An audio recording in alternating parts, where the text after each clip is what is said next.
This is the Throstle Club with Norman Bartlam and Bob Downing.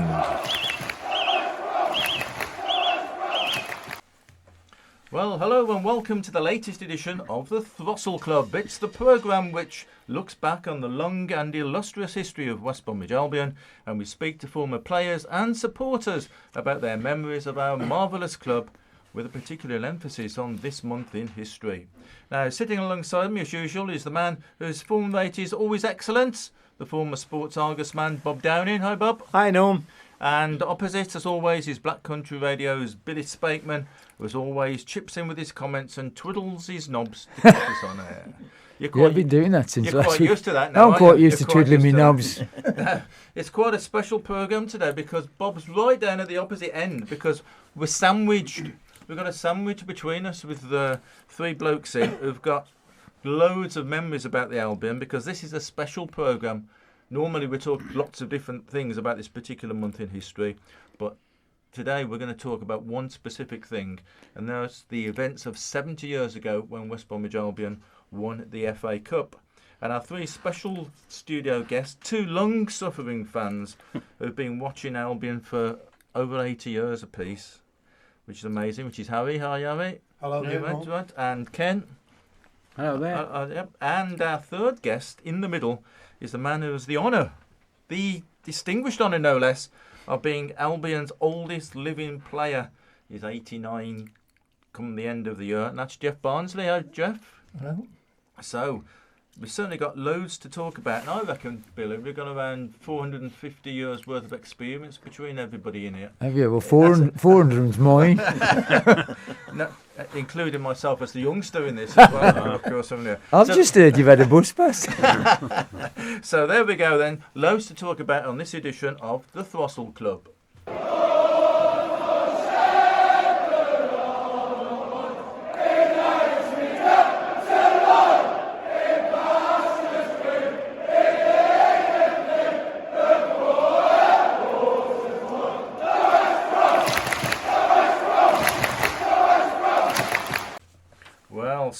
So Bob, what a wealth of experience we've got with us today.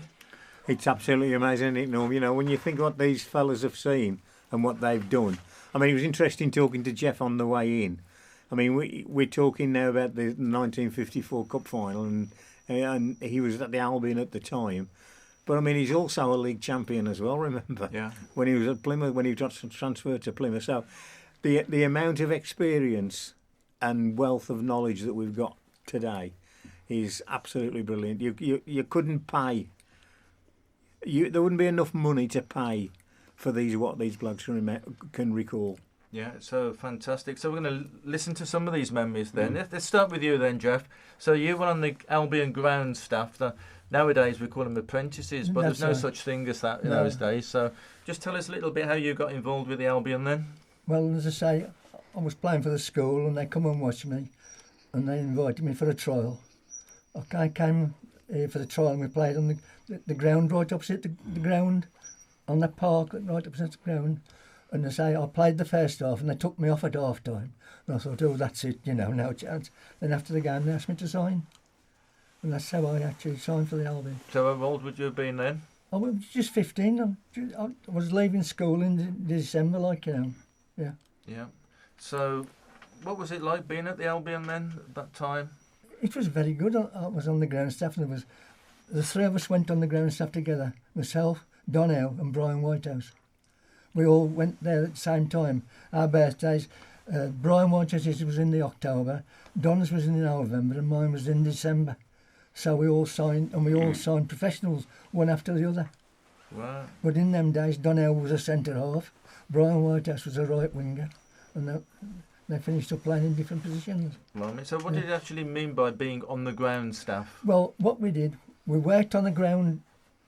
We used to be in at 9 o'clock in the morning, and for the first hour we would work on the ground, a different thing, mark the pitch out on a Friday, when there'd been a match, clean the terraces on a Monday, and then in the week there was different jobs to do. But then we went and we trained them with all the players at 10 o'clock, about 10:30 they started, and we went and trained with them, and then we trained with them until dinner time, and then in the afternoon, some days you'd still have to work on the ground, but in other days you'd training.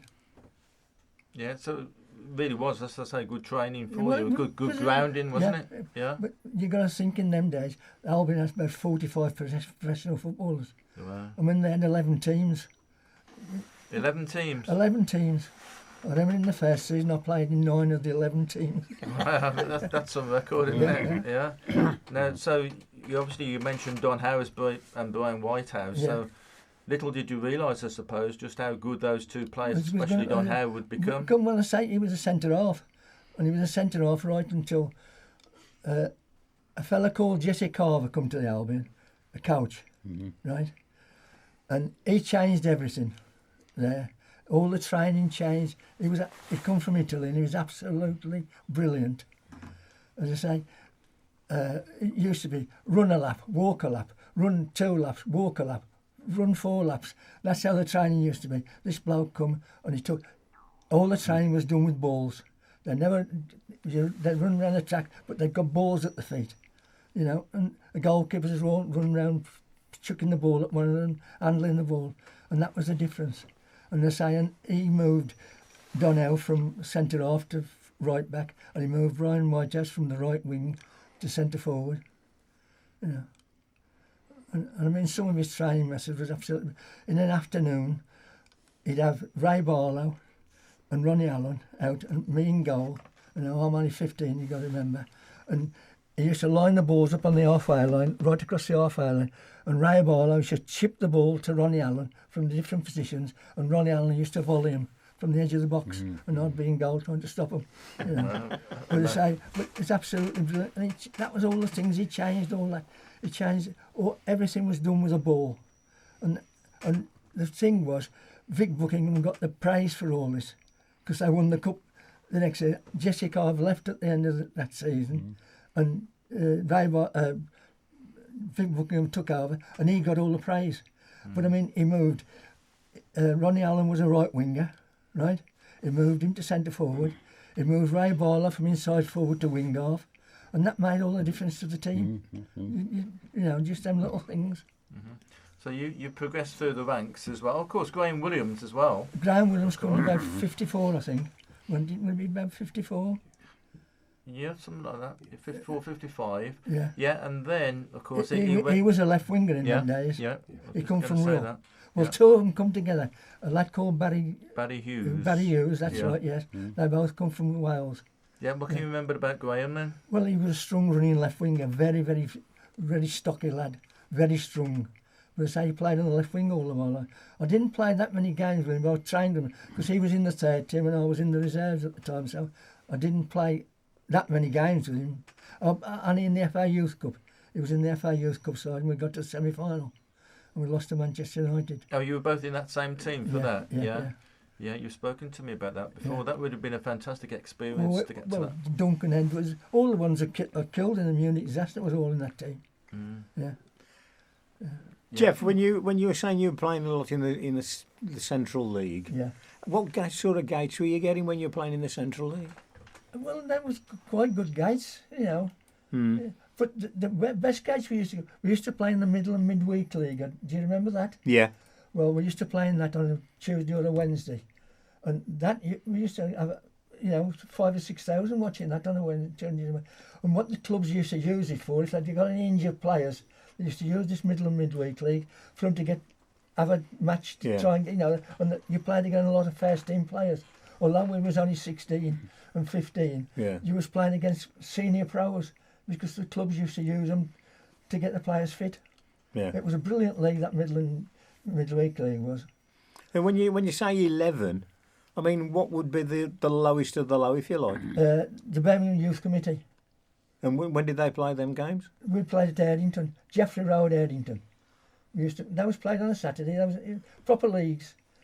Yeah. And there was the Birmingham Combination, the Staffordshire County League, Answorth League Seniors, Answorth League Juniors. Fancy sitting down on a Friday and picking a team, and you've got to pick 11. Everyone had their own manager. Yeah. Did they? Yes, every team had their own manager. A lot of the old players, Harold Pearson, Jimmy Adams was manager, Jack Sankey, all these, they would run the teams. Harry Ashley, They all run the teams. Yeah. Wow. So what about your goalkeepers then? Obviously, sort of rivals in your position, well, if there you was like. 7 then. goalkeepers when I went to Albion. There was 7 Seven of them? goalkeepers. Blimey. Yeah. Yeah. So go on, tell us about them then. Well, there was Norman East, Jim Saunders, Barry Hatfield, someone named Floyd, Reggie Davies, myself, and there was another one. Was it Freddie Brown? No, Freddie Brown come after. Freddie Davis. Was there a Fred Reggie Davis? Davies. Reggie Davis, That's yeah. right, yeah. Yeah, that was Reg. Yeah. Yeah. So you did well. You progressed through. You managed to get in for one first team game, didn't you? Well, yeah, and I had the bad luck of discolored my shoulder, didn't I? on the Thursday? Yeah. Tell us about the circumstances leading up to it, because I know you built yourself up for your debut, and then there was bad weather, wasn't there? Well, as I say, I was in the army at the time. I was 18. I was in the army, and the Albion found the camp and said I was playing the first team on the Saturday. Could I come home on the Thursday to train with the first team on the Friday? I came and I trained with the first team on the Friday, and I was playing. And then I went home and I got up Saturday morning. I looked out the window and there was about that much snow, and I was playing Sheffield United actually. And that would have been funny because I made my debut in the Central League against Sheffield United, so that would have been quite a coincidence, really. Yeah. But as I say, the game was called off, and as I say, and I was picked then to play against Preston on the following Saturday. And I came home again on the Thursday, let me come home, and I was training in the gym, and I trod on the ball. And now I'm telling lies. I played against Preston on the Saturday. We went up on the train, and we played against Preston, and I had a decent game. We lost 3-1, but I had a decent game, and that was the year after that beat Preston in the final. It was the first time they played them at the final. But Preston, you know, Tommy Finney run us stupid that day. I've never seen Len Millard have such a chasing as he had that day. I mean, Len was a good fullback, but Tom Finney gave me a right chasing. It's interesting you say that because when I was writing for the Albion programme, and I used to do the visitors in the programme, and there was one when it was going to be Preston. Yeah. So I phoned up Tom Finney just to get, you know, because everybody still talked about the 54 Cup final then. And he was saying, you know, that talking about the Cup final. And he said everybody said, you know, that the stars were Ronnie Allen, because he scored 2. 2, that's right. And Frankie Griffin, who scored the winner. Yeah. He said, I'll tell you something. The star of that show was Len Millard, because he never let me have a kick. No, he was a good fullback, Len was. Yeah. Down to earth. Yeah. I mean, I used to go on the bus with him every day when I saw him proud, because he lived in Cosley, you know, lived just up around me. Oh, yeah. You hadn't bought a Lamborghini by then. Nobody got. Stan Rickaby used to come on a bike. He used to come to the ground on a bike. You know, that was in them days. Nobody had cars. Different world. Different world altogether. Yeah. That's astonishing, isn't it? Yeah. Marvellous. Everybody.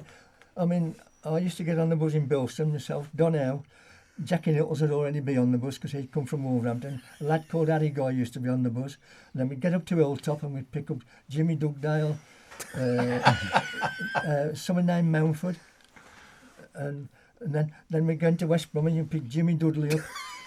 And all that, you know, and you'd go to the ground. Norman East used to get on as well in West Bromwich, all on the 75 bus, and used to pull up outside the ground. And you'd ought to go to that little calf then, isn't it? That's right, by the ground. Yeah. Amazing, yeah. And then across the road used to be Teddy Sanford. He had a calf. Yeah. That's it. On the corner there. Yeah. Yeah. A Burnley Cafe. Fantastic, yeah.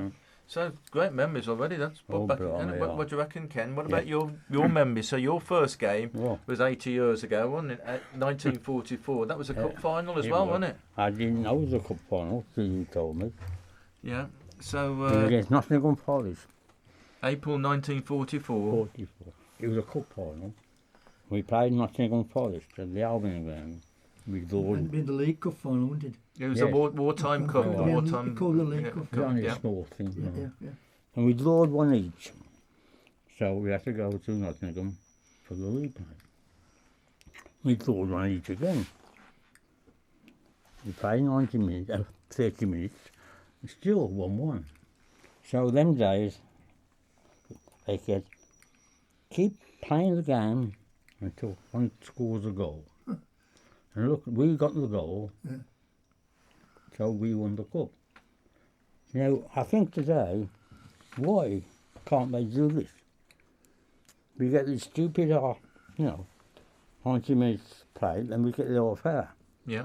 Then when they're all level, we get this penalty kick-off, which, you know, I just can't understand.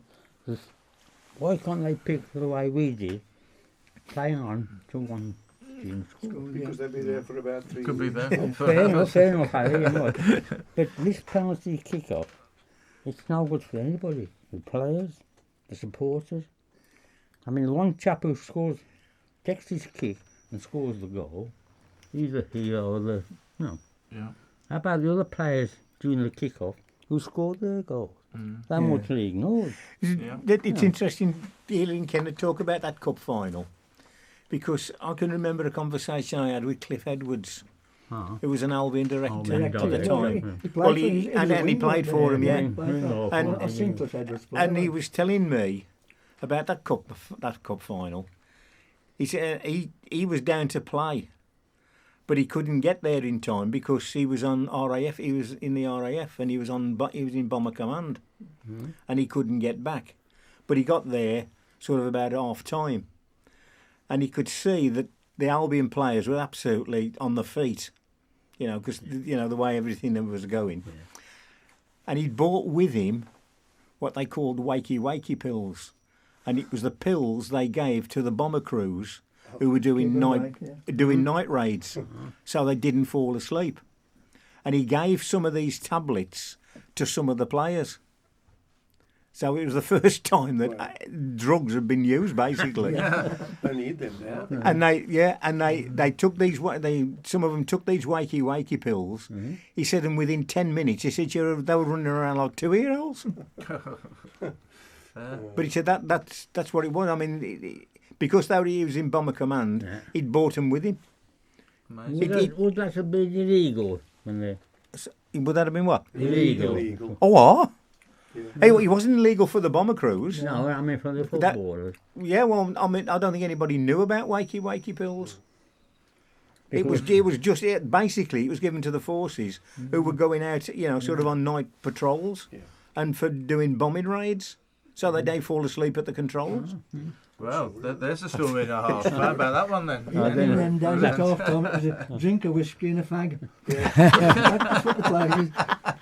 You see the smoke coming out of the dressing room door, they're puffing away.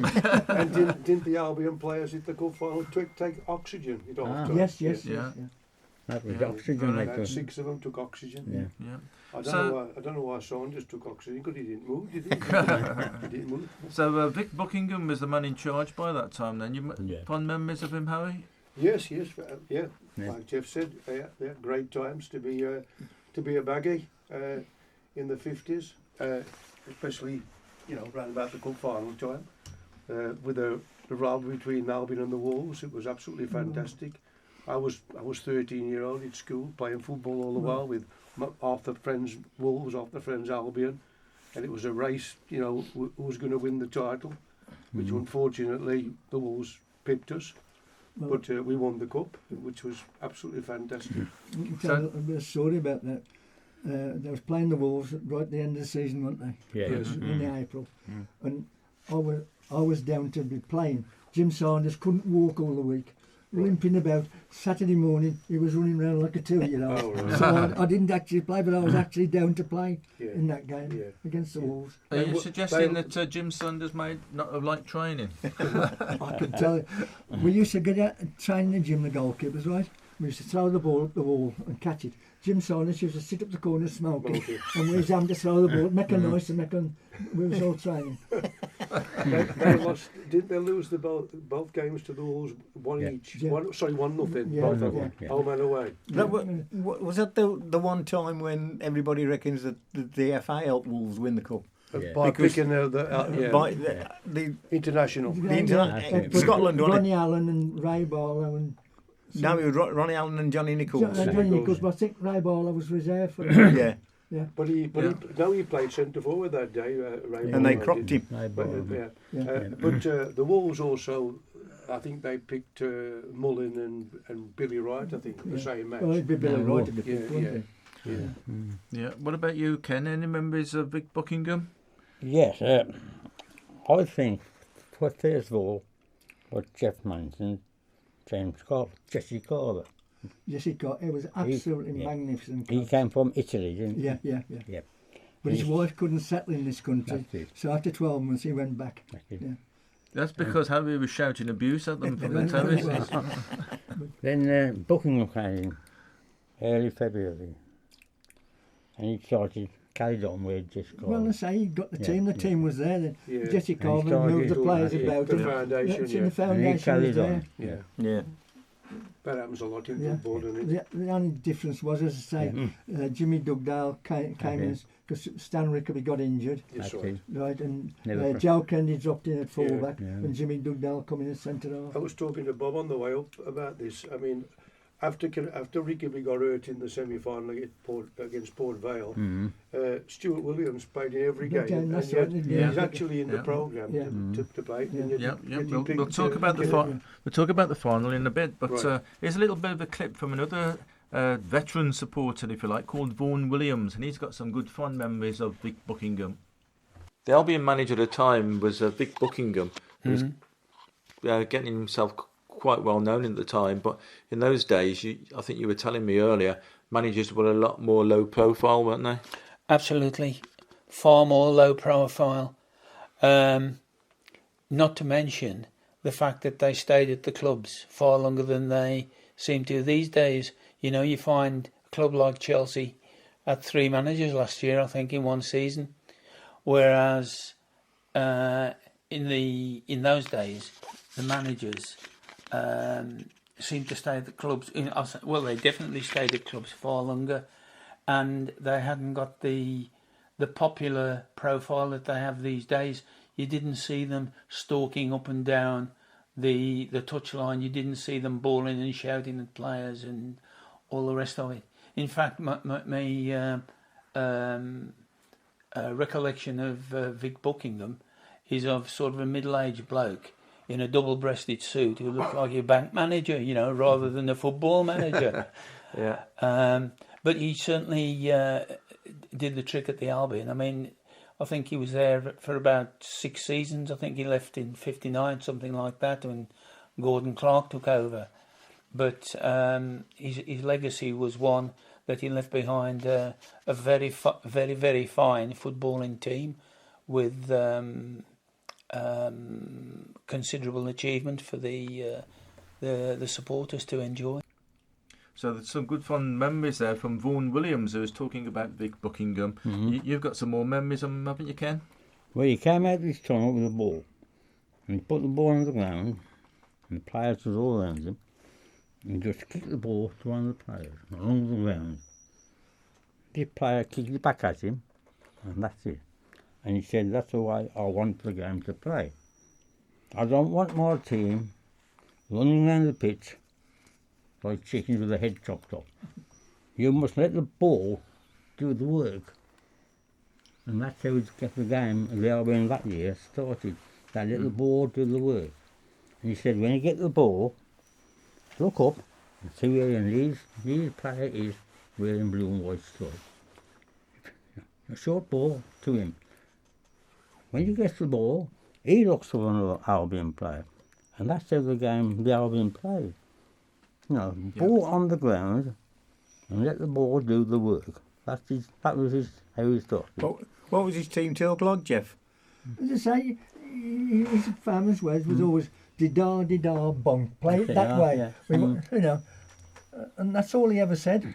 Or I used to say, "Oh, this fullback's slower than me. Run him to Frank Griffin." You know, and I mean, you got 2 players there, Ronnie Allen and George Lee, never spoke to one another. That's it. No, I remember. Yeah. Didn't they? I've heard They that never before, yeah. spoke to one another. I've heard that before, yeah.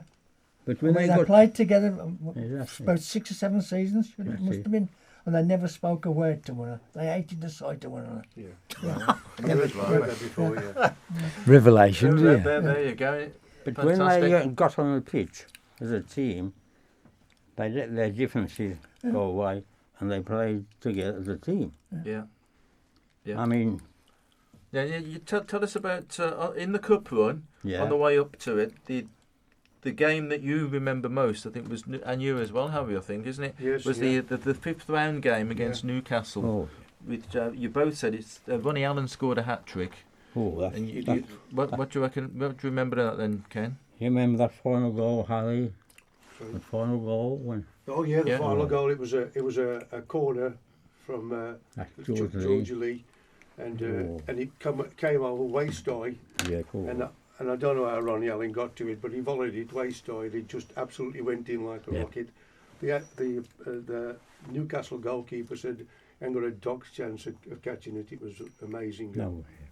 You say that was Ronnie Allen's set, because say that Jesse Carver got him doing that. With Yes, he was a fantastic bowler of the ball. Wasn't he? Yeah, he but was, it's yeah. all done with Ray Yeah. Barlow to keep chipping these balls to him on the edge of the box. Yes. I mean, they'd lie 20 balls across the edge of Yes. the halfway line, and Ray Barlow chip everyone, and Ronnie Allen did everyone on the volley. I know. But I mean, I Fantastic. was in goal, and he never got near half of them. You I know, he hit them that well. What Yeah. what was So- the score in that game against 3-2. Newcastle?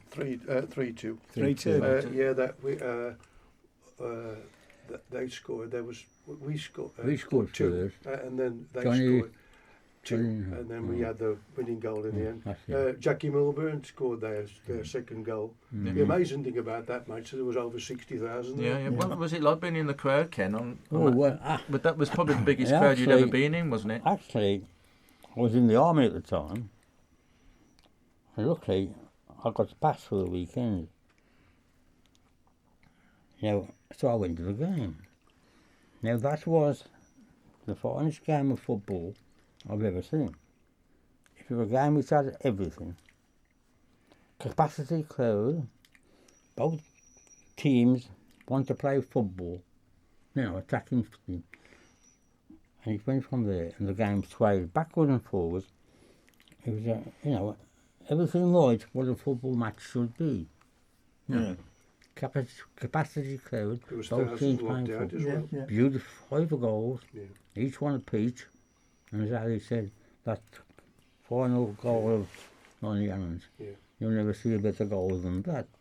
Can I just say, I sat on the grass, the side of the goal. I was passed down. Well, that's what they used to Yeah, do. I was started in the front, and it was that Yeah. packed. I sat on the grass and I turned around. I was sitting by a schoolmate, and I didn't know. And he said, "This is going to be great today," and it was. Well, I was at the other end of the ground, Yeah. Brummie Up the Brummy end, yeah. Because there was only one end covered it now, and you got one stand there. That's right. On the Yeah. dressing room side. That's right. All, Yeah. It was open all the way around. They I mean, behind the Birmingham Road end, it used to be just sleepers. Yes. Yeah. And it used to be terracing. It used to be Sleepers. railway sleepers. That's right, Railway yeah. sweepers, I that reckon was- there was about 25,000 came down Mm-hmm. from Newcastle, and a third of them were locked out, along with about 8,000 Albion That's fans. it, yeah. So they could have all got in. You're talking nearly 80,000 there. Yeah. Amazing. But I've always wondered why they didn't make that all ticket. But Ali told me last week that it hadn't been introduced then to football. No, there was No, no no, ticket. there was It no was full just tickets, pay yeah. at the door. Mm. When as I just said, so many thousands got to the ground, wanted to see the game. Yeah. By the time it all got in, 60,000. And as I said, so many thousand left outside. Yeah, brilliant. Yeah. Yeah. Yeah. But So- I've never seen another football game like that, All the years I've been watching the Albion, and all the teams who've covered the Albion ground, I've never seen a match like that.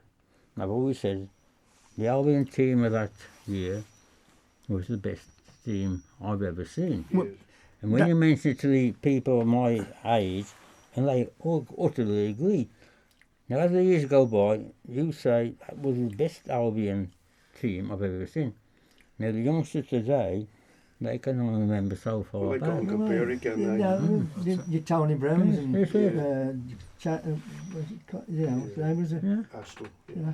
yeah. And, people say, well, how about the I mean, 66, 68 A team? player in the Albion team that never got the credit deserved was Paddy Ryan. Paddy Ryan, Yeah. yeah. He done all the hard work. He Yeah. done Ray Barlow's and Jimmy Dudley's running. that's it. Jimmy Dudley used to sit just in front of the centre half, whoever it was, and Paddy Jones- Ryan at inside left used to do all the running. He used to run for his own penalty, the opposing penalty, Yeah. and he was doing that for 90 minutes. Wasn't he a scout after Geoff? Yes, he was. Scouted me, yeah. I played against him after he left the Albion. He was at Coventry, Right, and I played against him. Well, Jim Saunders was there as well. right. Him and Paddy Ryan was both at Coventry, and I Mm. played against them for Plymouth. Oh, great. Brilliant. Great. Now then, let's move on to the final then. So you were lucky enough to be there. Well, as I say, I went in Jeff? the But army. the on army. I went in the army on the Thursday, and Albion found. I was at Oswestry, and they found him up and said about.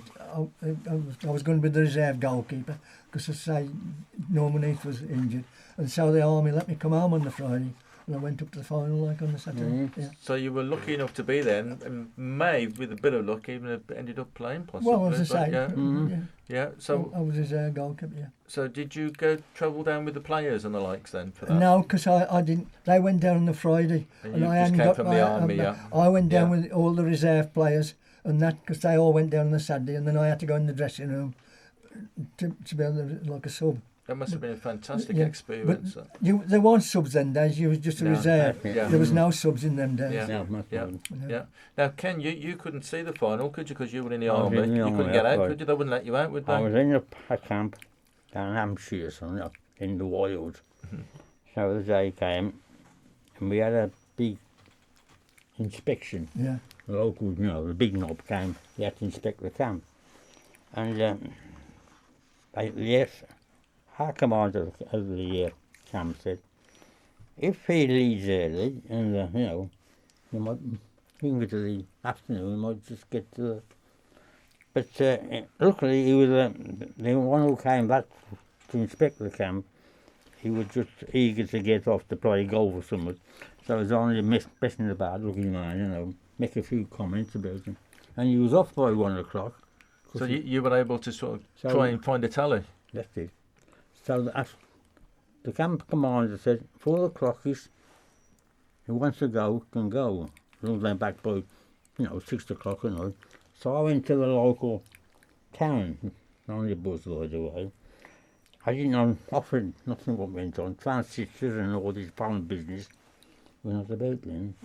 So I got the local bus into the town. Not knowing at all what was going on. So I couldn't hear at all. So I went down the town trying to find a radio shop, television shop. I thought, well, it's bound to be on, or on the front window. I found out that I got on. But I couldn't find one at all. And I went into the local newsagent to buy the paper, but all they paper was local news. So eventually I found this newspaper shop, be about 5:30, 6 o'clock, and I bought their paper.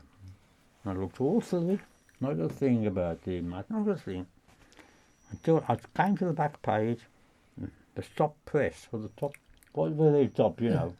and they got West Bromwich Albion 3, pressing nothing to. All that made my day. Fantastic.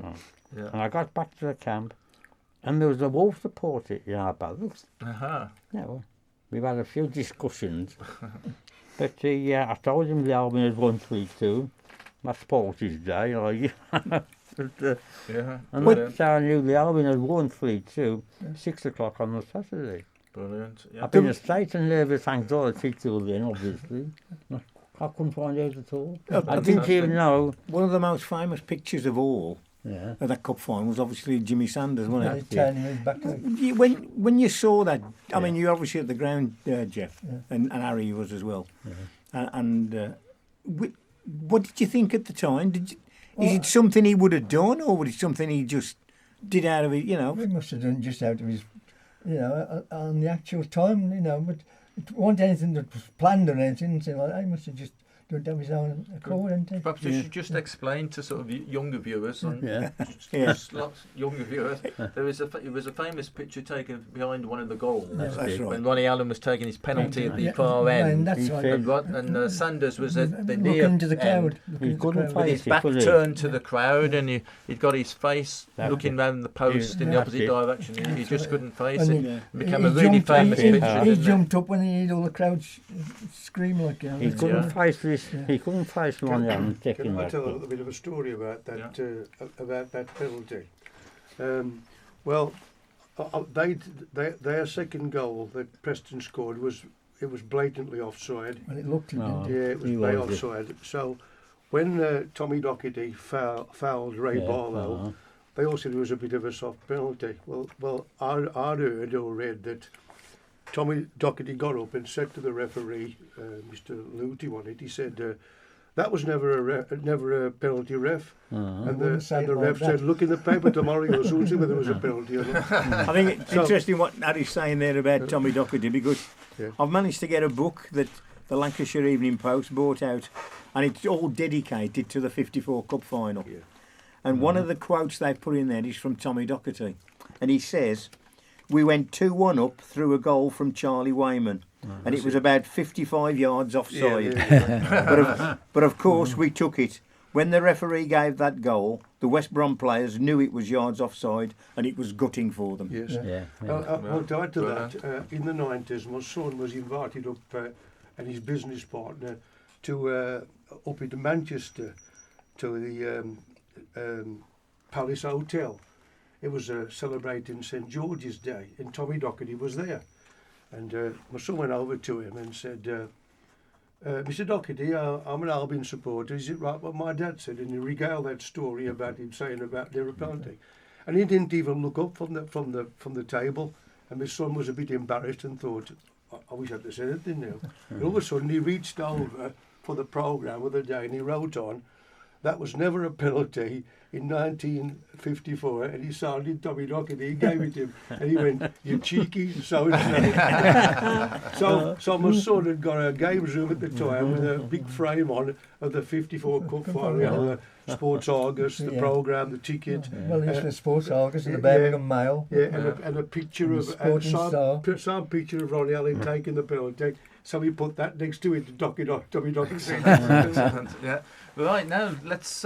Lots of people watched it at home in their living rooms and neighbours' living rooms. Because not many people had TVs in those days. Because lots of people got them for the coronation the year before, didn't they? But this was the next big event because the cup final was basically the only game that's ever shown live on the telly, wasn't it? Absolutely. We've got a few clips here from different people that we can remember watching the match on TV. And the first clip is from Heather Parker. Yes, I was 9.5, and we went to my dad's brother's house in Spon Lane. He was the only person or relative that we knew that had got a television. It was a 9-inch black and white, and quite a few other people went. And the one room where the television was cram-jammed of people. There was 3 or 4 sitting on the settee, and all us children, we sat on the back of the settee with our legs hanging down or facing the television, and the adults sitting in front of us. When we scored the goal, the adults stood up off the settee, and the children sitting along the back, the settee tipped over, and we ended up on the floor. But there was a quick scramble, everybody got us up, and the settee was up, and if we hurt ourselves, we didn't take any notice, everybody was celebrating the goal. Then when the match was over and we'd actually won the cup, the celebrations went on most of the rest of the day and night. There used to be loads of pubs in Spon Lane. There was plenty of beer fetched. Some men went to the pub, some came back and another lot went. And it was a party for the rest of the night. And then obviously later on we went home. And the next day, on the Sunday afternoon, we went to Dartmouth Square to see the team bus come back with the team on. They were on the top of a double-decker bus. All the team and all the place was all trimmed up, and the team came along holding the cup up in the air, which was quite good, and it was the first time I'd ever seen that many people in one place. Everywhere was so crowded, and I remember thinking at the time, well, where have all these people come from? Not realising that it was like that all the way down the High Street, right down to the town hall. And because I was small, there was a pub on Dartmouth Square with a wide windowsill. So Dad picked me up and put me on the windowsill so that I could see over everybody's heads, and which was very good. And when we came back with the cup in '68, we went and we stood in the same place, but I didn't need to stand on the windowsill then. I was tall enough to see over the crowds, but it was the same sort of view. But I can remember thinking afterwards, well, where did all those people come from? I've never seen that many people together before. Yeah. And that was my memories of the 54 Cup. And also my dad taught me to say the team off by heart, every name of the player. I can only remember a few now. I can remember Alan and I can remember, was it Millard and Kennedy? I couldn't still remember some of the names, but whether or not it's because he was disappointed I wasn't a son, but I had to sit there and recite the team until I could say it without being prompted, so that I knew the name of all the team because he was so excited. Yeah. What about at school afterwards? I don't remember anything happening at school afterwards. I don't know. I don't remember any celebrations or anything at school. But I've always gone to West Bromwich Town Centre since, whenever Albion have come back with anything like the playoff and then again the promotion. We went in, not the same spot but the same area, because I mean the pub and all that area is not there anymore in any case. But I've always gone in the same area when we've come back on the team bus since then, just for old time's sake. So that's a great story there from Heather. And one of her friends, who is a colleague of hers that goes to the Hawthorns Hub every Wednesday, is Sylvia. Sylvia Collins has been a guest on this programme previously, and these are her memories of watching the cup final. I was 5, and I remember going to my uncle's, watched on the telly, because he was the only person, am I right? The only person who had a television, and it was one of them 9-inch ones, square, black and white. Right. And we walked from my house, we lived in Frieda Road, Spon Lane, and going along the town, they were selling rosettes. And my dad brought me a rosette. I remember wearing it. And there was about 30 people in the house, and children sat on the floor, and the adults was on the chairs. And when they went to the penalty, we could see Saunders with his fingers crossed on the goalpost. And every time Albion scored, we all jumped up. And then when it finished, we went home with the rosette on. And on the Sunday, I went up by the town hall on my dad's shoulders, outside Christchurch Church then, opposite the town hall. And we stood on the wall and watched them come back. And it was a lovely day. And ever since then, I'm still there since 1954. Describe what it was like on that Sunday then when the team came back. Well, say, because it was opposite the town hall, there was a lot of crowd, and I was standing on the wall, and then they had a stage up for for the players just to stand on, and it was quite enthralling. But going back home, I was on Dad's shoulders and I lost my rosette. I've got to tell you that. Lost my rosette, so that was a sad thing because my rosette fell off my coat. But it was quite enjoyable with us watching all the coach come up, and of course it was packed with the crowds. But because I was standing on the wall, I was all right. It was just right opposite the town hall. In what used to be Christchurch Church. It's the job centre now. The wall's still there. Right, so if anybody's found a rosette in 1954... It belongs to me. Okay. Yeah. Right, so whether we'll find that rosette, God only knows, but I'm sure there's lots of other rosettes around that people have remembered making themselves, because people did that kind of thing in those days. Fantastic.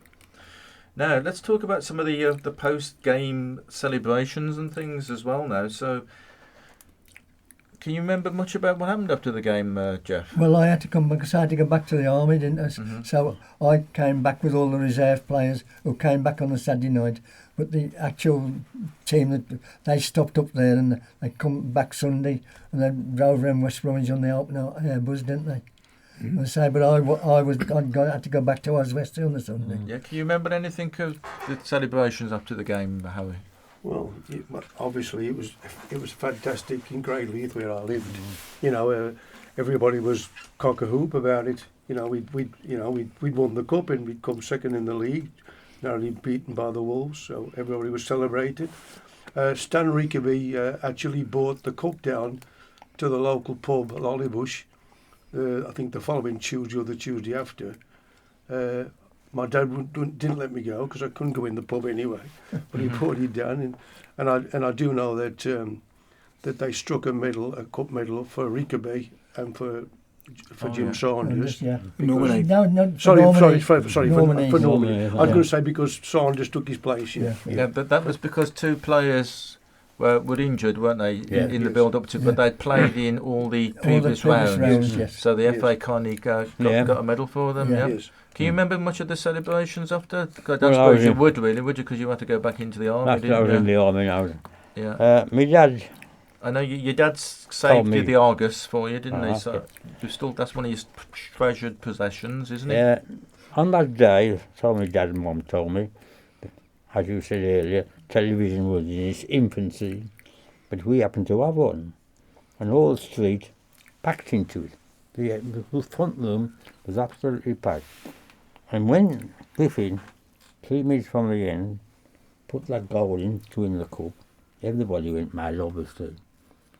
Then right away they all come out to the room, all got together in a line, and they spent up doing the conga up and down the street. Yeah, my dad's always told me about that. Yeah. Mm. Len Millard's mother was down in the cellar in the house.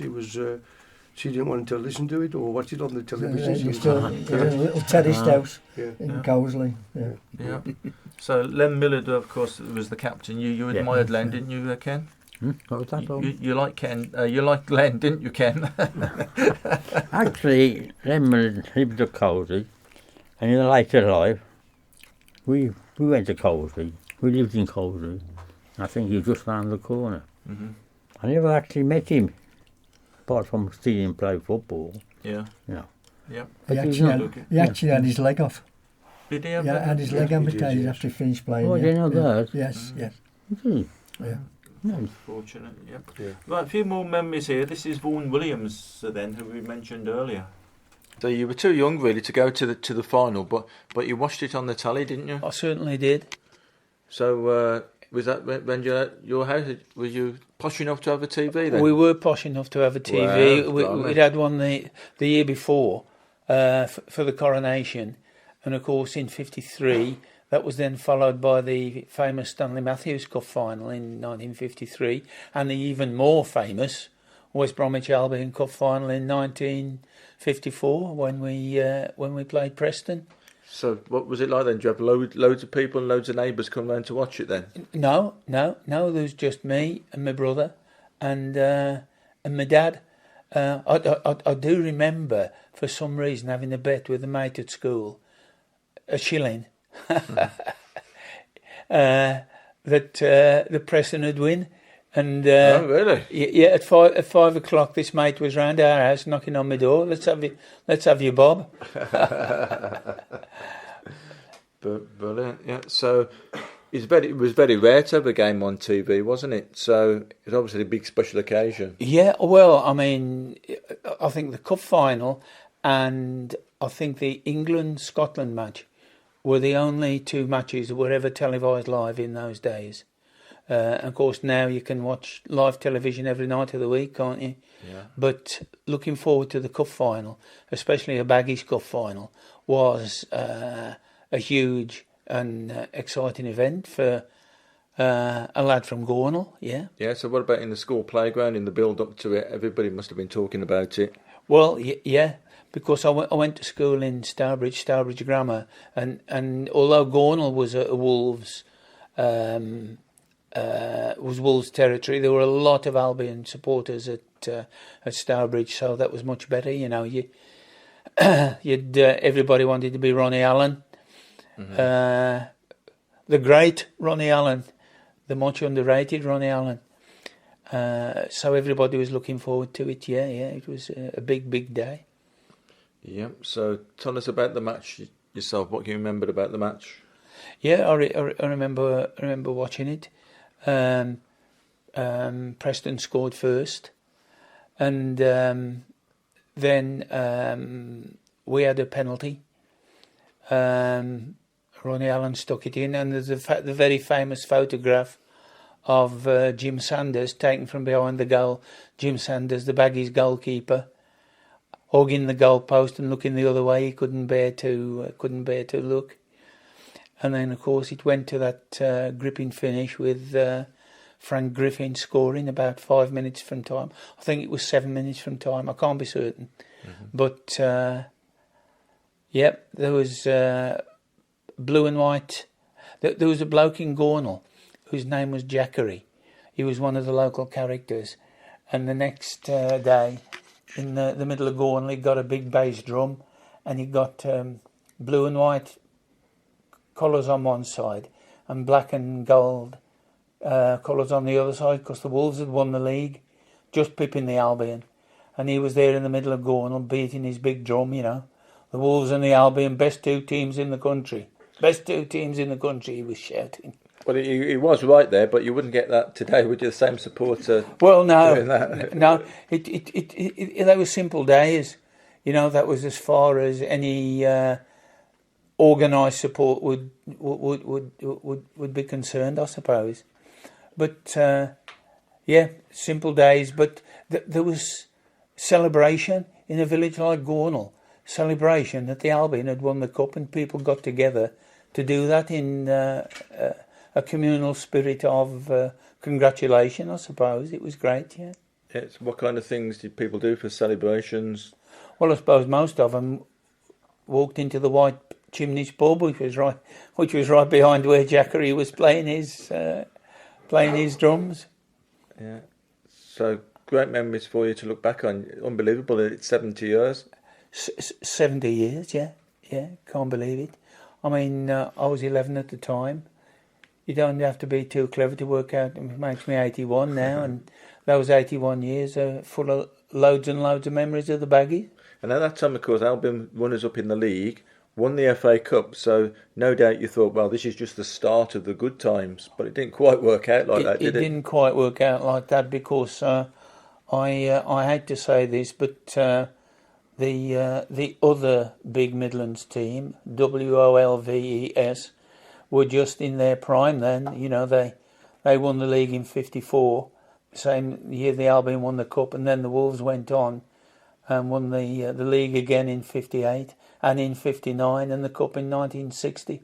So unfortunately, the Albion in 54 sort of kick-started the Wolves' golden era. But having said that, my brother and I in them days, we used to go to the Albion one week and the Wolves the next week. And if the Wolves didn't get 5, they'd had a bad day, you know. So it was good all round. Yeah, so interesting, Ken, about the rivalry there, that it was a bit friendly between the Albion and the Wolves. Yeah. But you never liked going to the Villa, though, did you, to Villa Park? I have never gone to Villa Park in my football career. I'll tell a lie, I went once. I think to see Birmingham City in the semi-final. So what have you got against the poor old Villa? Well, I'm a Black Country Albion fan. That just comes natural, doesn't it? Now, I'm not no Albion fan likes the Villa. I mean, the Wolves, you know. No. I hope you haven't got any neighbours that are Villa fans that listen to Yes, this. I haven't. One of my dear friends lives around the corner. She was born and bred in the Midlands, in the Black Country. How she became a Villa player, a Villa supporter, she's a season ticket holder, China name was. How she became a Villa supporter living in the Midlands, You just do not know. the Black Country, and she can never explain to me why. I think it was the blinking colour. I said, what's more than, blue and white stripes, Yeah. and Well, Villa. you've got this thing about Albion in blue and white stripes anyway, haven't you? You don't like to see us in any other colour, do you? No, as I said earlier, the cup finals, which occurred while I was an Albion supporter, they played in all white.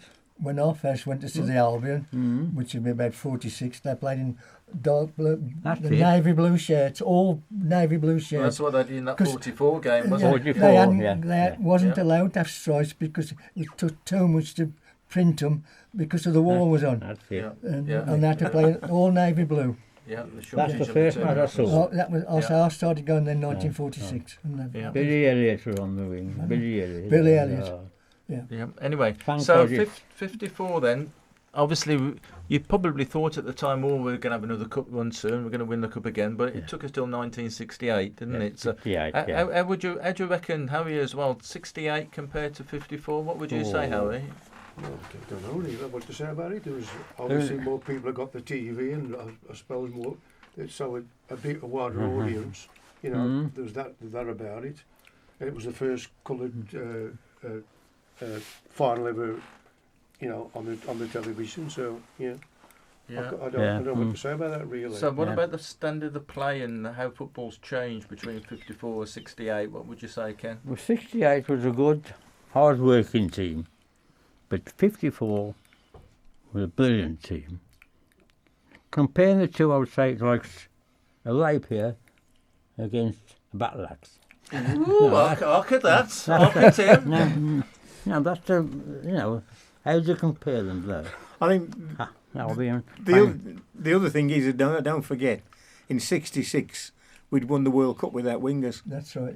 Yes. And everybody then was going without wingers. wingers, So basically, I mean, we had Frankie in 1954. There was Frankie Griffin and George Lee. Good point, Can you? I mean, I was there in '68.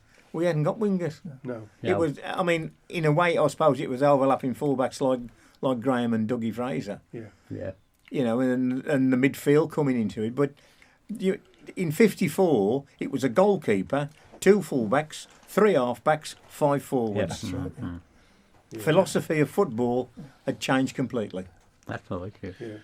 Yeah, well, it's amazing. And Who would have thought? You say in the 60s, what's then the 2 fullbacks, Graham Williams and Doug Fraser, they wasn't actually fullbacks. No. Graham Williams was a winger, Fraser was a midfield player, wasn't he? Yeah. They wasn't actually fullbacks. So they got used to going forward, I That was, suppose. yeah. They wasn't actually fullbacks. Yeah, right, fantastic. We had some great memories there of 54 and 1968. I really enjoyed that. What do you reckon, Bob? Yeah. It's been real. I mean, on my first Albion game, my dad took me up to see was Charlton Athletic in 1956. And that was because he wanted me to see Sam Bartram. And then the following year, but you know, Yeah, there's all sorts of things that have been on since then. Well, Okay. thanks very much to everybody for coming along today. It's been a brilliant programme. Hope you've all enjoyed it, and we'll be back next month.